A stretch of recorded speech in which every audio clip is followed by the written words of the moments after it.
Tu dois être courageuse. Il faut être fort. Il faut garder le moral. Ne lâche rien. Tu dois trouver un sens à tout cela. Tu dois être positif. Tu dois te battre jusqu'au bout. Sois résilient. Tu dois faire quelque chose de tout ça. Stop!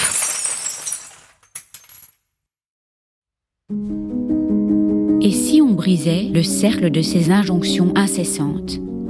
Et si on arrêtait d'écouter et de céder à ces pressions venues des autres, de la société et parfois de nous-mêmes? Je suis Delphine Rémy et bienvenue dans ma série spéciale sur les injonctions.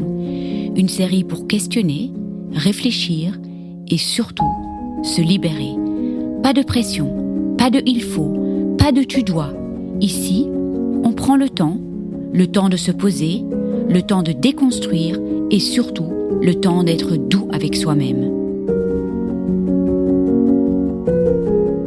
Dans cette série, vous ne reconnaîtrez pas mon jingle habituel qui vous berce depuis 3 ans, mais des airs de piano, tout doux, que j'ai choisis spécialement pour vous. La vie, la société, les réseaux sociaux, un tourbillon constant d'injonctions. Toujours plus, toujours mieux. Et moi la première, je m'en impose trop souvent. Et si on se foutait un peu la paix? Et si on se laissait bercer par la musique, par ces notes de piano, tantôt graves, tantôt aiguës, pour s'apporter un peu de douceur au milieu de nos to-do list, de nos obligations et de nos devoirs? Alors installez-vous confortablement, laissez-vous porter et surtout, laissez les injonctions derrière vous. Je vous souhaite une bonne écoute.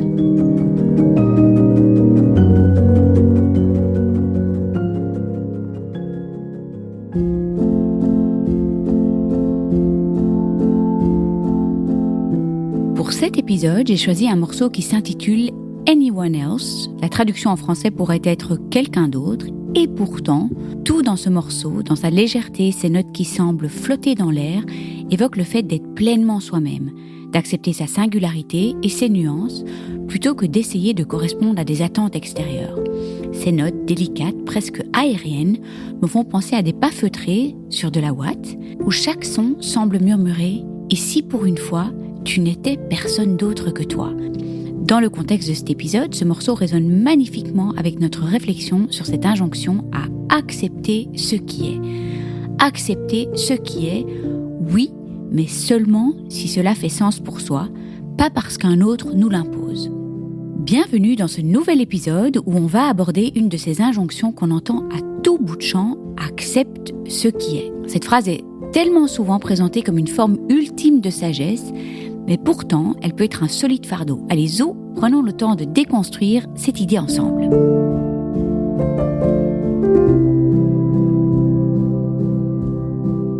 Accepte ce qui est une phrase qui peut solidement diviser. Quand on dit à quelqu'un d'accepter ce qui est, ça peut ressembler à une invitation à la paix intérieure ou à un chemin de sérénité. Et parfois, ça peut être vrai, il y a des moments où accepter peut vraiment libérer. Mais soyons honnêtes, est-ce que c'est toujours possible?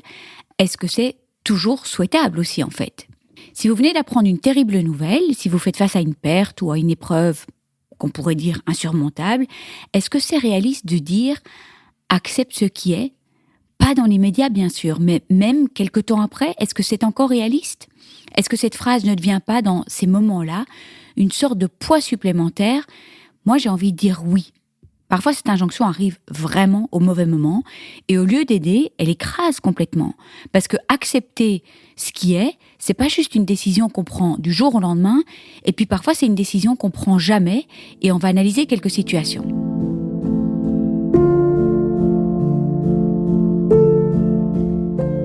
J'ai envie de vous raconter aujourd'hui l'histoire d'un chirurgien qui refusait formellement d'accepter ce qui était. Cet homme était juste incroyable, il était reconnu pour la précision de ses mains, des mains qui sauvaient des vies, qui réparaient des corps. Et puis un jour, ses mains ont commencé à trembler, un tremblement imperceptible au début, et puis qui est devenu un vrai handicap. Il ne pouvait plus opérer comme avant, il n'a pas dû tout arrêter, mais il a dû renoncer à une grande partie de son activité, et malheureusement celle qu'il préférait, la plus délicate, la plus complexe. On lui a dit plein de fois, accepte ce qui est, lâche prise, tourne la page, il faut que tu acceptes, il faut que tu tournes la page, il faut que tu passes à autre chose. Mais pour lui, ces mots étaient insupportables. Ils sonnaient comme une horrible condamnation, c'était inaudible et pourtant, bien intentionné apparemment, accepter c'était renoncer à ce qu'il était profondément, alors il a décidé de se battre. Il a cherché des traitements, il a consulté des spécialistes, il a exploré toutes les pistes possibles, même les plus improbables, et il a finalement tenté un traitement expérimental. Et ce combat n'a pas été sans conséquences parce qu'il a perdu des amis qui ne comprenaient pas pourquoi il refusait d'accepter, et il a voulu fuir ceux qui lui demandaient d'accepter l'inéluctable. Mais pour lui, continuer à se battre, c'était préserver une partie de son identité et ce qui donnait un sens à sa vie. Et, parce que j'aime bien les happy endings, surtout quand ils permettent de nuancer ce fameux « accepte ce qui est » et puis cette fameuse injonction, on va dire « accepte ce qui est ». Contre toute attente, ce docteur a réussi à limiter les dégâts grâce à ce traitement expérimental. Il pouvait plus tout faire, certes, mais il pouvait encore exercer ce métier qu'il aimait tant. Et ça, pour lui, c'était déjà énorme.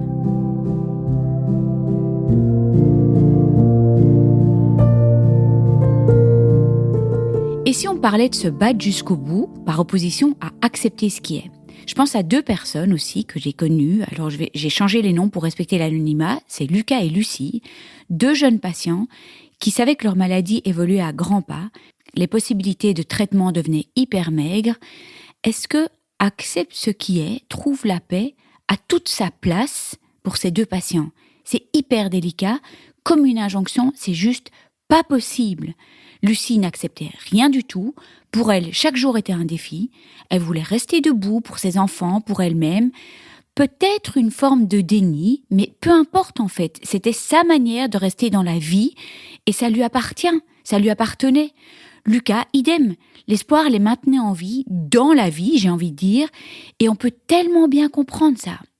Certains pouvaient se dire, et je sais que c'est le cas, il devrait lâcher prise et partir en paix. Mais pourquoi ? Pourquoi juger ? Pourquoi penser à la place de l'autre dans des moments aussi délicats ? À chacun de gérer ces moments comme il peut et surtout comme il veut.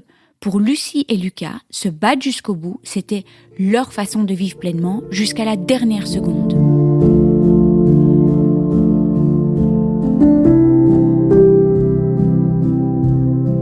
Accepter ou résister, c'est vraiment une question tellement personnelle. Accepter n'est pas une évidence et résister non plus d'ailleurs. Pour certains, la paix réside dans le lâcher prise, trouver une forme de sérénité en acceptant ce qui ne peut pas être changé. Ok.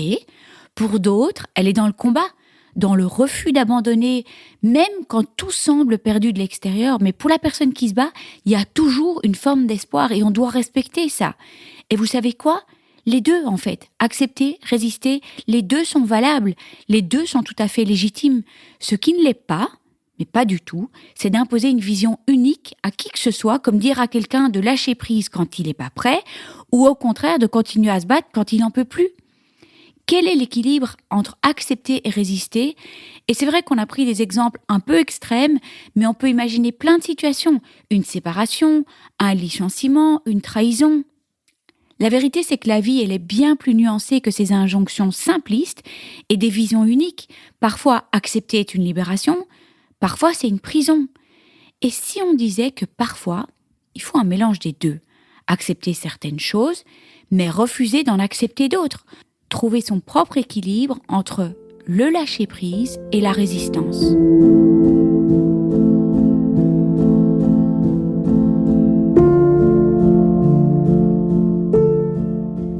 Alors voilà ma réflexion. Si on arrêtait de juger les choix des autres, mais qu'on prenait le temps de les comprendre, et ça c'est vraiment arrêter de juger, mais comprendre. Si quelqu'un trouve sa force dans le combat, respectons ça. Si quelqu'un trouve sa paix dans l'acceptation, respectons ça aussi.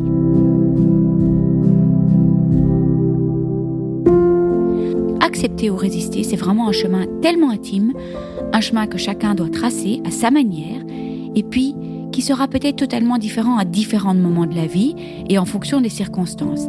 Allez où on conclut avec « à chacun son chemin ».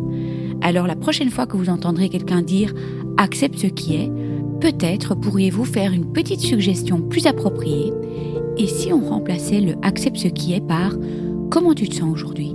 De quoi as-tu besoin en ce moment ?» Parce qu'au fond, ce qui compte, c'est pas d'accepter ou de résister. Ce qui compte, c'est de trouver sa propre façon de traverser les épreuves, à son rythme, à sa manière. Alors, vous en pensez quoi ? Dans le prochain épisode, on parlera d'une autre injonction, celle de sortir de sa zone de confort. Je vous embrasse hyper fort. Je vous remercie de tout cœur de nous avoir écoutés. N'oubliez pas de vous abonner si vous désirez recevoir les notifications des prochains épisodes. Et puis si vous avez apprécié cet épisode, ça me ferait vraiment très plaisir que vous me laissiez une bonne note, 5 étoiles, comme à l'école, et peut-être même un commentaire ou un partage sur les réseaux sociaux, parce que c'est grâce à vos commentaires, à vos étoiles, vos partages, que le podcast pourra aider plus de monde encore, et c'est tout ce que je souhaite. Donner ou redonner espoir, ce serait les coups tous ensemble, partager nos joies, nos peines, et célébrer toutes nos petites victoires. Si vous aussi vous désirez partager votre histoire, n'hésitez pas à m'envoyer une petite vidéo témoignage de 5 à 10 minutes avec les thématiques que vous souhaitez aborder. Tout est expliqué sur le site internet cancerjegère.blog. Et puis, dernière petite chose, Naître Princesse Devenir Guerrière a lancé sa nouvelle page sur Buy Me a Coffee, une plateforme de soutien pour aider les créateurs de contenu, les podcasteurs, les artistes, les magiciens, les clowns et j'en passe à vivre de leur passion. Comme vous pouvez l'imaginer, le podcast représente un énorme investissement en termes de temps, de travail et de moyens. Un effort qui m'est évidemment rendu au centuple grâce à tous vos mots doux, vos écoutes, vos commentaires, vos encouragements et j'en passe. Et pour tout cela, merci du fond du cœur. Mon intention aujourd'hui est de pouvoir rendre le podcast pérenne et qu'il puisse s'autofinancer. Alors recevoir le soutien de mes auditeurs serait le plus beau des cadeaux. Un petit montant, 1 euro, 2 euros, 5 euros, peut faire une énorme différence. Si vous désirez me soutenir, toutes les infos sont dans la description de tous les podcasts et sur mon site internet. Et je tiens vraiment à dire que la gratuité de mon podcast est et restera ma grande priorité quoi qu'il arrive. Je veux qu'il puisse aider le plus grand nombre, peu importe les moyens. Je vous embrasse tous très fort, prenez bien soin de vous et je me réjouis de vous retrouver la semaine prochaine.